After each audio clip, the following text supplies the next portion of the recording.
As Arkansas's population grows, so do our energy demands. But with the right mix of resources, reliable, affordable power will always be a reality. These resources are all around us in our rivers, blowing through our trees, even right below our feet. The answer isn't focusing on one resource, it's embracing them all.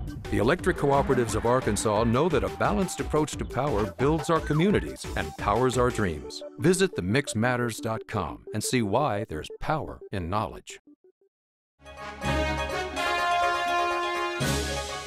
Time now to talk politics. We've got a ton of new polling data and some lovely back and forth exchanges with candidates in the Senate and the governor's race all week long. Joining me is Michael Cook, Janelle Lilley, and Jason Tolbert.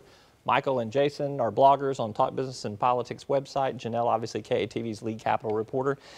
Welcome to all of you this morning. Thank you for being here. All right, the Senate race. Let's throw up some numbers from our latest Talk Business and Politics Hendricks College poll. We see in the Senate race, Tom Cotton with a 44 to 42% lead over incumbent Democrat Mark Pryor, 7% undecided at this point in time.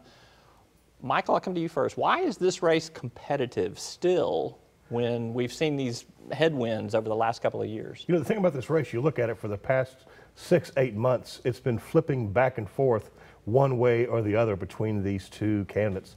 I think this race goes all the way to the end unless one of these candidates makes a major mistake. Obviously, the good news for Tom Cotton, he gets to brag that he is, you know, a few points ahead of Mark Pryor. The bad news is in a state where Barack Obama has incredibly horrible numbers, he's not able to put that race away. You know, the good news for Mark Pryor, he's still right there with Tom Cotton neck and neck.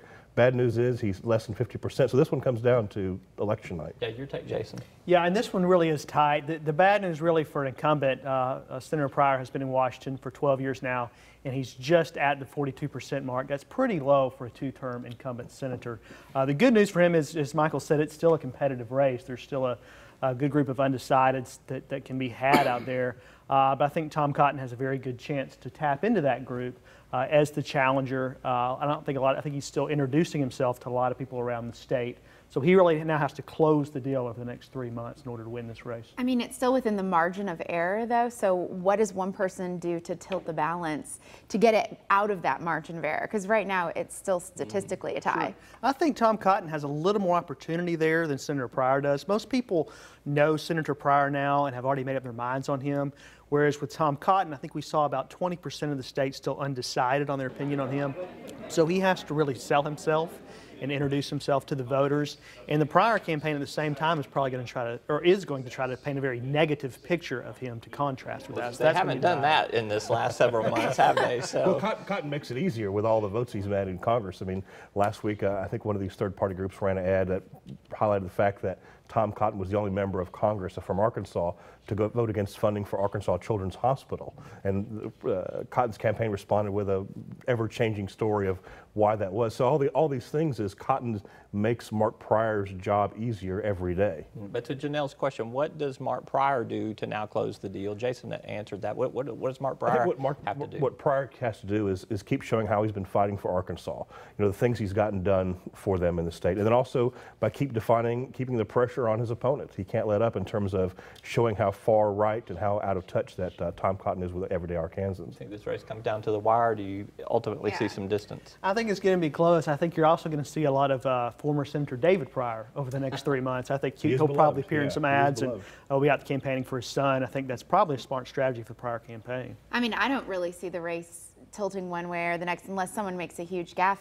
Until the very end, I don't think we're going to know. This could be one of those races where it literally comes out to that. We always talk about turnout. Yeah. This could be that classic case of who can get the voters to the polls on election day, who's better organized. It could be that close. So what impacts turnout for the Pryor campaign? The Pryor campaign is, you know, what they're doing now and they have been doing for this past 6 months to a year is literally the door knocking, the phone banking. I mean, these things that are under the radar screen that you don't pay attention that make a massive difference. I do know that the Democratic Party has been doing a very intense voter registration efforts. So they're also trying to turn out new voters like they did in Virginia in that governor's race from the McAuliffe. So it's going to become tight. Yeah, Democrats definitely have a great organization in Arkansas for turning out the vote. I think what's on Republican side, though, this year is voter enthusiasm. I've seen some numbers that show right now voters on the Republican side are more enthusiastic about actually getting out and voting in 2014 compared to Democratic voters. So is it going to be the Senate race that turns out the vote, or is it going to be the local races around them? I think it'll be up and down the ballot. I mean, I think people are going to vote in the Senate race, going to vote in the governor's race, and a lot of the reviews on these races up and down the ballot are going to be based on their views on how things are going nationally, really. They're going to be looking at, are they happy with the direction the country's going, or are they unsatisfied with it? One thing I'll add for how that affects everything is that if both of these races continue to be seen as tight, that motivates everybody to go out. I mean, if somebody pulls away, it looks like obvious that one of them is going to win, folks stay home. But if it keeps just like this, then people are more motivated because they want to be part of the deciding vote. Well, we've got less than 90 days to go. Let's move over to the governor's race here, and let's pull up our latest numbers on that. Asa Hutchinson, 46%, Mike Ross, 41%, 7.5% undecided in this race. Again, still a tight race, but we have seen Asa Hutchinson stretch his lead a little bit, Jason. What's happening in terms of, did Asa kind of play his money right coming out of the primary to get this little boost, or is there something else at work? Well, I think we've seen Asa consistently up in the polls. I think we've seen both candidates' numbers kind of go up, but the margin, the gap has stayed about the same. So I think the undecideds are now kind of settling in, but Asa continues to stay, 4 or 5 points ahead of where Mike Ross is. And I think you've seen Asa do very well with a lot of demographics that Democrats have traditionally done well in. He's winning the over 65 demographic. He's doing very well with women voters, and so he's eating into some of those demographics that traditionally have been the Democrat base, where the Democrats have done well. The African American, you and I were talking about that. Yeah, the African American vote has been larger for Republicans than we've seen in the past. What does Ross do to close the gap now? What Ross has to do is continue to what he has been doing. If you look at what he's been doing over the past couple months, he's been releasing plans. Just yesterday, I think, or the day before, he released his sort of a senior citizen Bill of Rights. He's done a good job of showing what he wants to do if he becomes governor, how he wants to expand pre-K. I think what Ross has to do is what he has been doing, is just keep putting on the pressure of showing that he will take the stands and what he wants to do, and then also put pressure on Asa how he won't take positions on certain important issues, such as, do you support raising the minimum wage? Do you support the private options, with a classic where he's twisting himself into a pretzel over the issue? All right, so is this governor's race, is it getting drowned out by the Senate race? Can the governor's race cut through the clutter, do you think, and finally start to get page one, front page attention that it needs? Yeah, I mean, I was thinking about that as well, because we don't see nearly as many ads for them as we do for the Senate race. It's almost like they are drowning out a little bit as far as just what we see on TV, but I don't know that that's necessarily the same place on the campaign trail, because both campaigns are very active. Right, and I think a lot of it's going to depend on, how active the national groups, such as the RGA and the DGA, stay in this race. We're definitely going to see the national groups get involved heavily in the Senate race. And I think as some of the other Senate races around the country sort of kind of become less close as the Arkansas race, you're going to see even more money coming into Arkansas, because it's really one of the closest Senate races in the country. These third-party groups have helped suck a lot of the oxygen and attention away from the governor's race. I mean, people in other parts of the state don't care who the next governor of Arkansas is, but they do care who the next senator is, because it is a vote. So these third-party groups have taken some attention away from the governor's race, but as we get deeper into September and August, folks are going to start paying, I think, more attention to the governor's race. We got to wrap it up here on air, but we're going to take one question online. I'm going to get you guys to give predictions for what you think is going to happen between now and November, and our audience will have to look at that online at talkbusiness.net, KATV.com after the show is over. A farmer understands the needs of every season, and so do Farm Bureau members. When Arkansas families needed electricity, our members brought it. Reliable roads, our members built them. Agricultural education, our members provided. Today's members may not live on a farm, but their connections are as close as ever. So when that difficult season comes, no member has to face it alone. For every season, Arkansas Farm Bureau. Join today. And welcome back to our Web Extra. We are joined at the Political Roundtable with Michael Cook, Janelle Lilley, Jason Tolbert. All right, before we left our on-air conversation, I said there was going to be one more question for you. All right. Predictions for 2014. What's going to happen? Who wants to go first? Who wants to play first? I'll make the bold prediction. I think both Mark Pryor and Mike Ross win their respective elections. I know that's putting it a lot out there, but I feel confident about the end results. On the record. Just laying it on the line. What about the State House and Senate? State House, the Senate stays the same, as you know, because of the numbers aren't there. The House, I can't make a prediction. I think it's still a complete toss-up. It's going to come down to a couple seats. Do you want to make a prediction? No, I don't make predictions. She doesn't make predictions.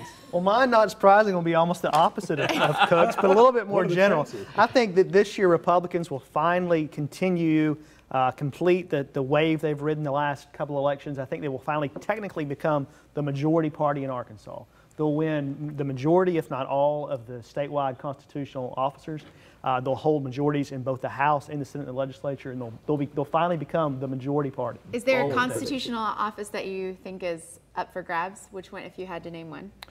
Well, you know, I think Elvis Presley might make the lane commissioner's race tighter than it should be, but except for that, I think Republicans have the headwinds really up and down the ballot. I just wonder if he were to win, it should be mandated every time he leaves the building. It should be said, Elvis has left the building, just for nothing else. All right, here's my prediction that if you are one of those down ballot races and you are not on TV in the next 30 days, kiss your election goodbye, because I think that there's not going to be any room for other TV messaging if you're not up and on the air in the next 30 days. Some of these candidates for, you know, Secretary of State, Land Commissioner, even Attorney General.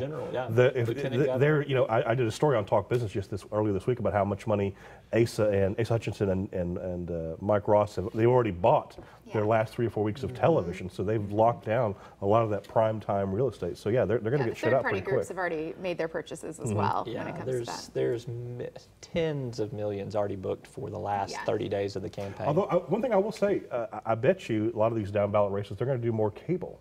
You know, a lot of these cable systems are wide open, but it's the broadcast like KATV, you know, Good Morning, you know, the Good Morning program, that's all gone. You can't buy any more of that stuff. I really think those races, though, I think almost all those candidates are really unknown, with maybe the exception of Congressman Tim Griffin and the Lieutenant Governor's races. So the generic ballot advantage for Republicans is really going to make a difference in those races more than maybe the other ones. And it helps if you have a name of a NASCAR driver like Mark Martin, too, but there aren't very many of those. Elvis Presley, Mark Martin, that's the only two out there. All right, Michael Cook, Janelle, Lilley, Jason Tolbert, thank you very much. That is all for our Web Extra. We appreciate you tuning in. You can keep up with all of the day's political news at talkbusiness.net and KATV.com each and every day.